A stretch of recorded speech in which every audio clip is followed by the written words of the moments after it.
buti na lang nandiyan ka na. Ano naman?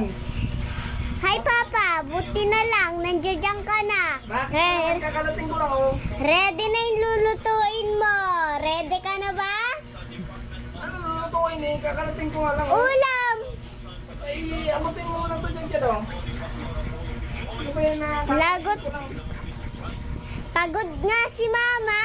Pagod ako. Oh, dami kong ginawa kanina. Oh, ayun oh. Pagod na pagod nga ako eh. Pagod daw, nag-cellphone ka.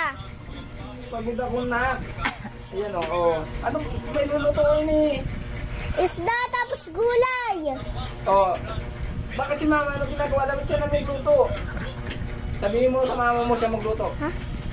Kakalating ko lang yung dahil mo kagad tanong. Wala, natutulog. Sige, mamaya ako na magluto dyan pero hindi ako tigasin na sinasabi mo ha. Tigasin ka. Ready ka na ba sa pagluto mo? Ayan, nakakasar. Magbihis mo na ako. Sige, magbihis mo na ako. Magluto ako tapos ko magbihis. Tamang-tama, nakasalang na. Hahaluin ko na lang siya magluto ito. Ikaw? Hindi, ikaw. Bata pa lang ako eh. Ano? Nakasalang na pala. Hahaluin ko lang. Titikman ko na lang kung masarap. Pagka hindi masarap. Itatapon mo? Ha? Ang mahal-mahal niyan eh.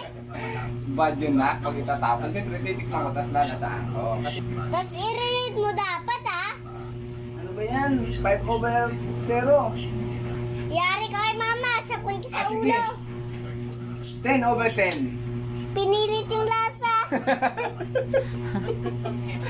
Grabe, pinilit yung ngipin mo, hindi pa rin tumutubo. Oo. Tapos malalaya, kakarating mo alam, papalutuin mo ako. Sige na, bye-bye na. Bye-bye na, bye-bye.